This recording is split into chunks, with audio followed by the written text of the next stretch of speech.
और मैं जा रही हूँ पुष्कर, जो कि मेरी फर्स्ट सोलो ट्रिप है और मैं इसके लिए थोड़ा I'm so excited. भी हो और थोड़ी नर्वस भी, क्योंकि मैं फ़र्स्ट टाइम ऐसे सोलो ट्रिप पे जा रही हूँ, वो भी अकेले में। ज़्यादा ट्रेवल नहीं करा है मैंने, बट और जो करा है वो मैंने किसी न किसी के साथ ही करा है, फ्रेंड्स या जो भी फैमिली। तो मैं फ़र्स्ट टाइम सोलो ट्रिप पे जा रही हूँ तो थोड़ा डर लग रहा है, और बाकी अच्छा भी लग रहा है कि थोड़ा नया कुछ एक्सपीरियंस करूँगी, कुछ नया सीखूँगी। सो ये मेरे लिए नया है और मैंने पुष्कर इसलिए ही चूज़ करा है क्योंकि यहाँ से डिस्टेंस मतलब 150 किलोमीटर के समथिंग है, तो ज़्यादा दूर भी नहीं है, तो मैं इजीली एकदम कर सकती हूँ, मुझे ऐसा लगता है। तो मेरी ट्रेन है 9:30 के समथिंग, जिससे मैं जा रही हूँ। बट उससे पहले मुझे दीदी के यहाँ जाना है। अभी मैं लगभग ऑलमोस्ट रेडी हूँ निकलने के लिए। फिर दीदी के यहाँ से मैं डायरेक्ट स्टेशन जाऊँगी।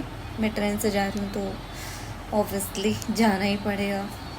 सो जाते हैं, कुछ नया सीखते हैं, देखते हैं, नया एक्सपीरियंस करते हैं और मैं आप लोगों को शेयर करती हूँ। ये मेरा फर्स्ट ब्लॉग है, सो अगर इसमें थोड़ा इधर उधर हो तो मैनेज कर लेना। एंड तब तक आप देखो, मैं भी करती हूँ कुछ। बाय बाय अभी के लिए। सो दीदी के यहाँ से मैं सीधा पहुँच चुकी थी जंक्शन के लिए, और जंक्शन पहुँचते में ट्रेन भी आ चुकी थी और मैं ट्रेन में बैठ भी चुकी थी। फिर मुझे देखी क्यूट सी लड़की जो कि बहुत मासूम सी लग रही थी। वैसे तो मैं ट्रेन में बहुत ही बोर हो रही थी, बट म्यूज़िक सुनने का भी मेरा मन नहीं कर रहा था क्योंकि ज़्यादा डिस्टेंस भी नहीं थी अजमेर की। फिर मैं पहुँची अजमेर जंक्शन। अजमेर जंक्शन पहुँचते ही मैंने लिया एग्ज़िट और वहाँ से ऑटो लेकर मैं पहुँची बस डिपो, क्योंकि बस डिपो से ही पुष्कर के लिए बस लगती है। फिर मैंने अपनी प्यास बुझाई नींबू से और बस में बैठकर फिर मैं चल दी पुष्कर के लिए। वैसे तो पुष्कर अजमेर से ज़्यादा दूर नहीं है, मतलब शायद बीच में करावली पहाड़ी पड़ता होगा। यहाँ का टिकट का चार्ज भी ज़्यादा नहीं है, मात्र 15 रुपये में आपको अजमेर से पुष्कर छोड़ देगी बस। और मैंने अन्ना सागर लेक के व्यू इंजॉय करा, अरावली का, शायद ये मानसून में अच्छा लगता हुआ। और ऐसे करते करते मैं पहुँची अपने स्टे के लिए पुष्कर।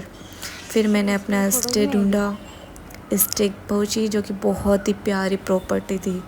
और फिर मैंने अपना रूम देखा जो कि बहुत ही अच्छा था, आप देख सकते हैं। और फिर मैं नहा धो के वरा घाट की आरती के लिए तैयार हो गई। सो फाइनली मैं वरा घाट जाने के लिए तैयार हो गई हूँ। उसके बाद मैं ऑटो लेकर पहुँची वरा घाट। ऑटो वाले ने मुझे वरा घाट से 200-300 मीटर पहले ही उतार दिया था, पता नहीं बोला कि अलाउड नहीं आगे। फिर मैं वहाँ से पैदल पैदल वरा घाट पहुँची। वहाँ पे पंडित जी आरती कर रहे थे, फिर मैंने भी आरती ली, जो भी होता है। फिर आरती के बाद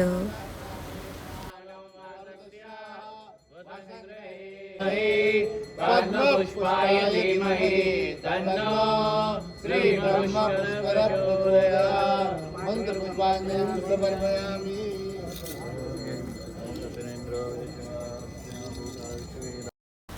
आरती ख़त्म होने के बाद फिर मैंने सारे घाट एक्सप्लोर करने की सोचा, बट बहुत दूर दूर थे तो मैंने सोचा संभव नहीं है ये तो। फिर तब तक शाम हो चुकी थी। बाकी मंदिरों में भी, बाकी घाट पे भी आरती हो रही थी, इसलिए सारी जो चिड़िया या जो भी जानवर थे वो उड़ रहे थे। फिर मैंने अपना थोड़ा फ़ोटो शूट करा, वीडियोस बनाए और फिर मैं खाने की तलाश में बाहर चले गई।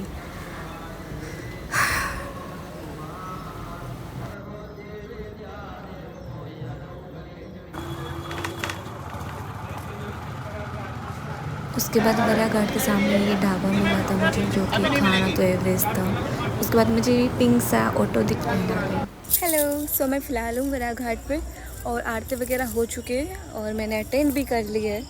और यहाँ पे हूँ मैं घाट पे ही हूँ, मतलब जो कि 52 घाट बोलते हैं जिसको। और यहाँ पे मतलब अच्छा मौसम है बहुत, और शांति भी है, ना कोई शोर शराबा ना कुछ और कुछ नहीं है।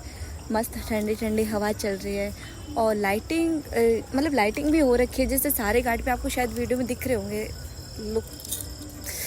और इनसे ना सारे मतलब पानी में रिफ्लेक्शन पड़ रहा है तो वो बहुत अच्छा लग रहा है। शायद वीडियो में हो सकता है इतना क्लियरली दिखे नहीं, बट वो बहुत सुंदर लग रहा है, बहुत अच्छा लग रहा है, शांति से फील हो रही है। तो बस अभी के लिए इतना ही, बाकी आगे देखते हैं। 1 hour later. उसके बाद मैं पहुंची अपने स्टे पे वापस, और फिर मैंने अच्छी नींद तो नहीं आई एक, बट मैंने रेस्ट करा और सो गई। फिर जैसे सुबह मेरी आँख खुली तो तब तक सूरज निकल चुका था। फिर मैंने सोचा कि चलो प्रॉपर्टी को एक्सप्लोर करते हैं। वैसे बहुत ही सुंदर प्रॉपर्टी थी, आप देख सकते हैं कितना प्यारा ये वहाँ का कैफ़े है। बहुत सुंदर था, सच्ची बहुत सुंदर। मेरा तो मन कर रहा था कि मैं तो बस वहीं रह जाऊँ।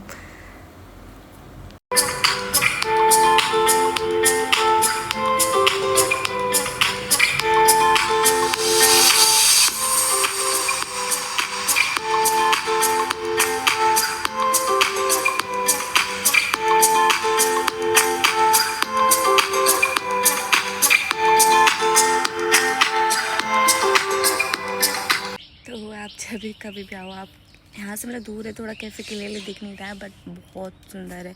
और खाना वगैरह भी सब भी आप यहाँ पे खा सकते हो, लंच ब्रेकफास्ट जो भी अफोर्डेबल प्राइस है, no cost, no extra cost, no nothing. And यार आप साउंड सुनो यार, ये बर्ड्स की चहक चहक, सब कुछ कितना अच्छा लग रहा है ना, एकदम मतलब बहुत एस्थेटिक वाइब दे रहा है, बहुत ही खूबसूरत।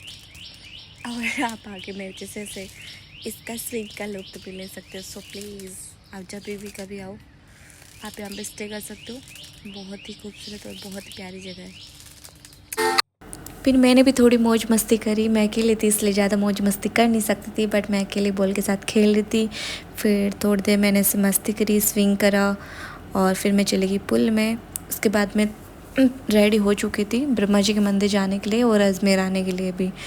तो that's time to say bye bye to this property सच में बहुत अच्छी थी। अगर मैं नेक्स्ट टाइम कभी भी विज़िट करूँगी, कभी भी जाऊँगी पुष्कर, तो मैं शायद हो सकता है कि मैं इसी प्रॉपर्टी में स्टे करूँ। ये सच में बहुत अच्छी थी, मुझे वो अच्छा लगा।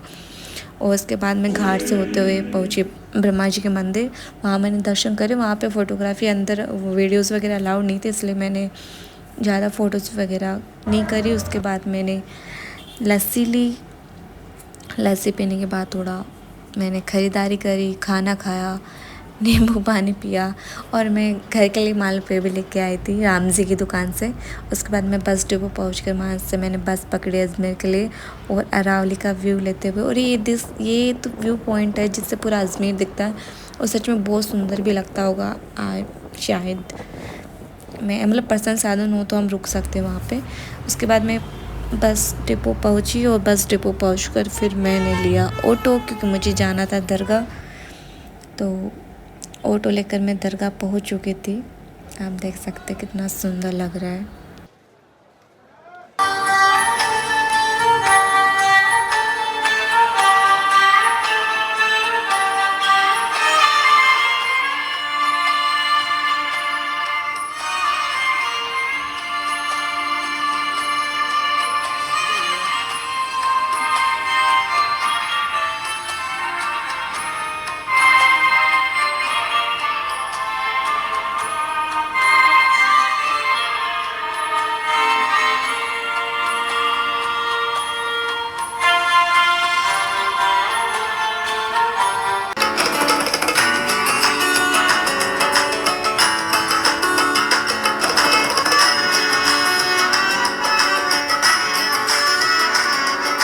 उसके बाद दरगाह में मैंने अपना माथा टेका, और मुझे मिली ब्लेसिंग में ये रोज़ेज़, और सच में मुझे बहुत अच्छा लगा। ये जो अंकल बैठे हैं यहाँ पे, पता नहीं लोग क्या कर रहे थे, बट मैंने भी अपने हाथ चनामत टाइप से, जैसे हिंदुओं के मंदिर में भी होता है। उसके बाद मैं मंदिर से आ गई और मैंने थोड़ी छोटी मोटी शॉपिंग करी, जो कि मैं हर जगह करती हूँ, पता नहीं क्यों मैं अट्रैक्ट हो जाती हूँ। फिर मैंने वहाँ से पकड़ा ऑटो, क्योंकि मुझे आना सागर लेक जाना था, सनसेट देखना था। तो मैं कैसे जैसे वहाँ पहुँची। बीच बीच में मुझे ये भी दिखा था, इसको क्या बोलते हैं, रथ, शायद मैं भी रथ बोलते हैं इसको। यहाँ वहाँ पे लोग इनमें भी सवारी कर रहे थे, बट मैंने नहीं करा। उसके बाद मैं आना सागर लेक पहुँच के मैंने लिया वहाँ से एंट्री की फ़ीस थी वहाँ पे 25 रुपये, और फिर मैं वहाँ पहुँची, बट धूप थी वहाँ। हेलो, सो मैं अभी हूँ थाना सागर लेक पे हूँ, और यहाँ का व्यू तो बहुत अच्छा लग रहा है, साथ में बहुत ज़्यादा धूप भी लग रही है।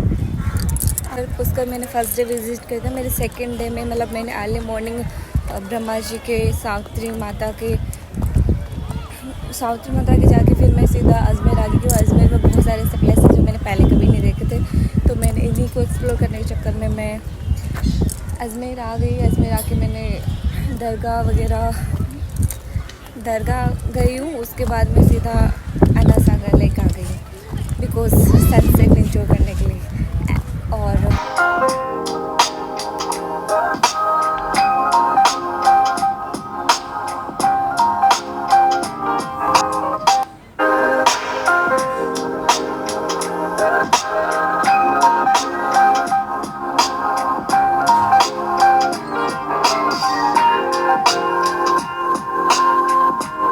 A few moments later.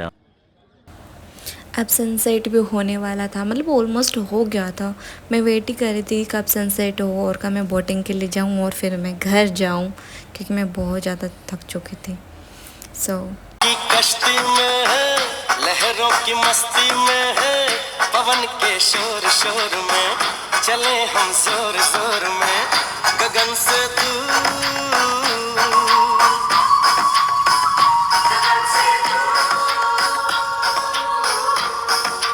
अच्छा सा सनसेट होने के बाद में मैंने ली टिकट और मैं पहुंच गई बोटिंग के लिए, जहाँ पे बोट वगैरह रुकती है। मुझे नहीं पता इसको क्या बोलते हैं, बट मैं यहाँ रुक गई। फिर मैंने यहाँ पे थोड़े वीडियोस वगैरह किसी की हेल्प करवा के लिए और फिर मैं बैठ गई बोट में और फिर मैंने बोट का आनंद लिया, जो कि मुझे वैसे बहुत अच्छा लग रहा था, क्योंकि गर्मी से राहत मिल रही थी। सबसे अच्छी बात ये थी क्योंकि वहाँ बहुत भीड़ थी और अजीब भी लग रहा था, बट बोटिंग करके मुझे अच्छा लगा। ठंडी हवा लगी, मज़ा भी आया, सनसेट भी हो रहा था।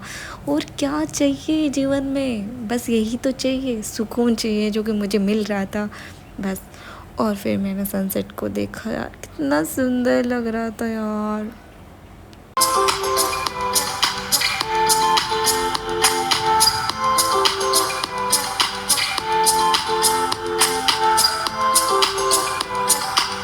अब पूरी तरह शाम हो चुकी थी, मतलब सन भी सेट हो चुका था।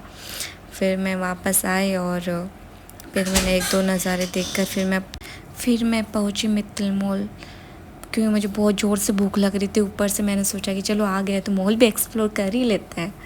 तो फिर मैं गई ऊपर 3rd फ्लोर पे। फिर मैंने कुछ खाया पिया, खाने के बाद मैं पहुंची जंक्शन, क्योंकि मुझे वापस जाना था और जंक्शन में इतनी भीड़ थी। बट कोई नहीं, मेरी ट्रेन तो खाली थी।